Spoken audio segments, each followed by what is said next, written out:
ये बात है अंधेरी रात के भूतिया बस की, एक ऐसी सच्ची घटना जो आपके रोंगटे खड़े कर देगी। जब पुलिस ने इसके पेट्रोल टैंक को खोला तो पेट्रोल की जगह खून भरा हुआ था। ये घटना इतनी ज्यादा रहस्यमयी है कि जब पुलिस वालों ने इसकी रिपोर्ट बनाई तो उन्होंने खुद लिखा कि इस बस में 3 सवारी बनकर 3 भूत चढ़े थे और ये बस अचानक से ऐसे गायब हुई कि किसी भी सीसीटीवी कैमरे में नहीं कैप्चर हुई। जब ये बस पुलिस वालों को मिली तो सबके होश उड़ गए।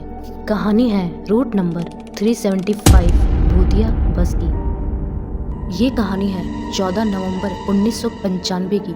रात का समय था। रूट नंबर 375 ये बस अपनी मंजिल की ओर निकल गई थी। इस बस को 16 किलोमीटर मौजूद फ्रैग्रेट हिल जाना था। इस बस में एक बूढ़ी महिला और 22 साल का लड़का और एक यंग कपल सफर कर रहे थे। आधी रात हो चुकी थी। सड़कों पे बिल्कुल सन्नाटा था। हल्की हल्की बारिश हो रही थी। सब कुछ ठीक चल रहा था।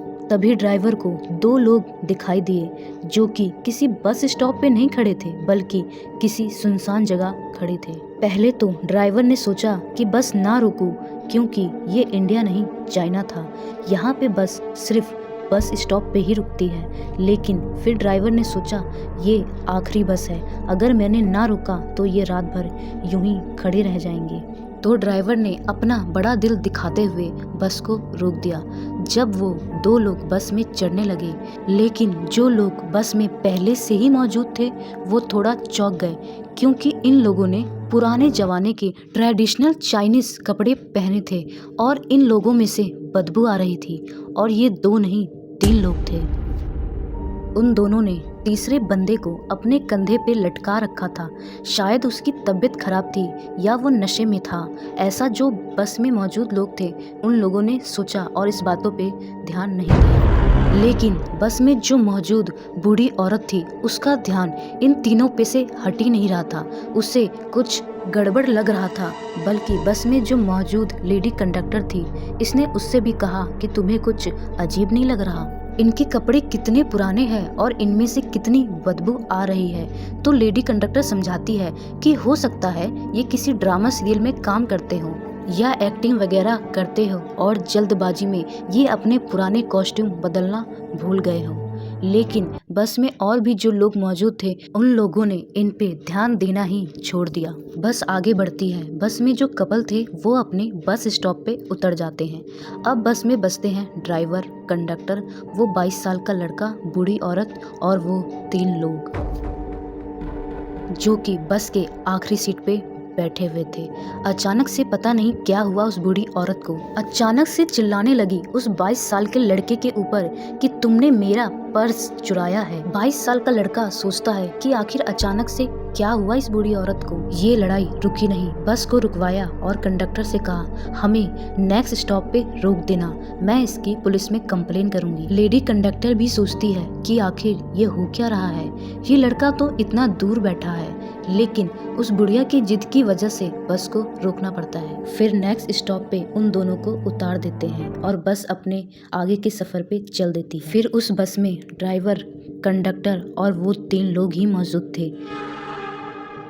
उसके बाद वो लड़का उस बुढ़िया के हाथ जोड़ता है और कहता है कि आंटी मैंने आपके पर्स नहीं चुराए थे। फिर बुढ़िया बोलती है बेटा मुझे मालूम है, मुझे इस बस से उतरना था और तुम्हें भी उतारना था। लड़का चौंक जाता है और कहता है मेरा बस स्टॉप तो अभी बहुत ही आगे था।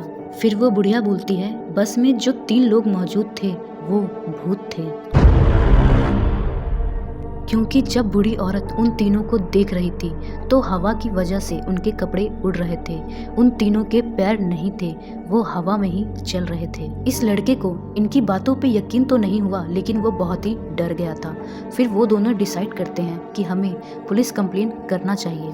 ये दोनों पुलिस स्टेशन जाते हैं लेकिन पुलिस इनकी बातों पे यकीन नहीं करती है। वो मजाक में उड़ा देती है और कहती है ये बुढ़िया सटिया गई है। उसके बाद इन दोनों को पुलिस अपने अपने घर भेज देती है। यहाँ तक तो सब कुछ ठीक था, लेकिन अगले ही दिन इसी सेम बस की कंप्लेन सेम पुलिस स्टेशन में दर्ज हुई।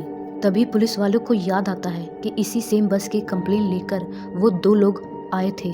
उसके बाद पुलिस वाले इन दोनों की डिटेल निकालते हैं। इन दोनों से बहुत ही पूछताछ करते हैं, लेकिन फिर भी बस का कुछ भी पता नहीं चलता, ना ही कोई सुराग मिलता है, क्योंकि ये दोनों तो भूत की कहानी बता रहे थे। तभी पुलिस स्टेशन में एक कॉल आती है। उस जगह से 100 किलोमीटर दूर नदी में एक बस मिली है जो कि नदी में पलट गई है और उस बस में 5 लाशें मिलती है।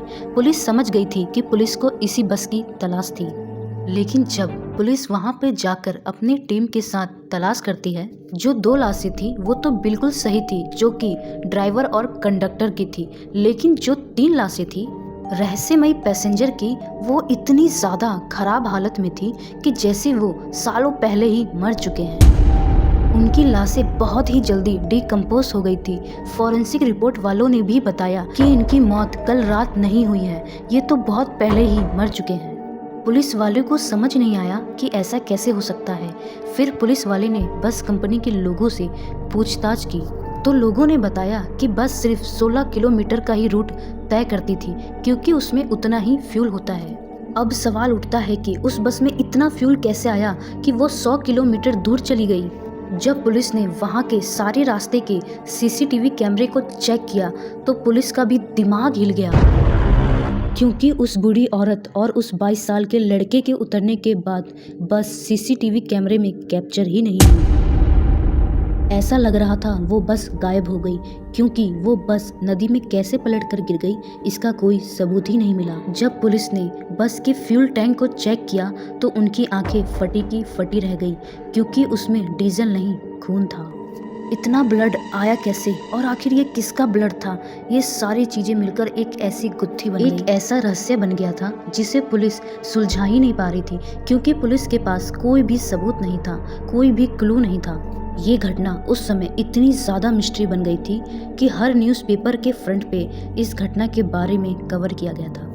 वो बस गायब कैसे हुई, उस टैंक में इतना सारा ब्लड कैसे आया, वो बस सीसीटीवी कैमरे में कैप्चर क्यों नहीं हुआ, और वो आखिर 100 किलोमीटर दूर पहुंची कैसे, और वो 3 लाशें किसकी थी, ये सारी बातें आज भी रहस्य है। अगर हम उस बूढ़ी औरत की बात मान लेते तो क्या सच में वो 3 लोग जो बस में चढ़े थे वो एक भूत थे? खैर जो भी बात हो, लेकिन चाइना में लोगों के अंदर रूट नंबर 375 बस को लेकर इतना डर बैठ गया था, कई सालों तक उस रूट पर बस से किसी ने सफर ही नहीं किया। आज भी ये घटना चाइना में बहुत ही फेमस है। इससे लोग रूट नंबर 375 घोस्ट स्टोरी के नाम से जानते हैं। आपको क्या लगता है, ये घटना पैरानॉर्मल एक्टिविटी थी या सोची समझी एक क्राइम?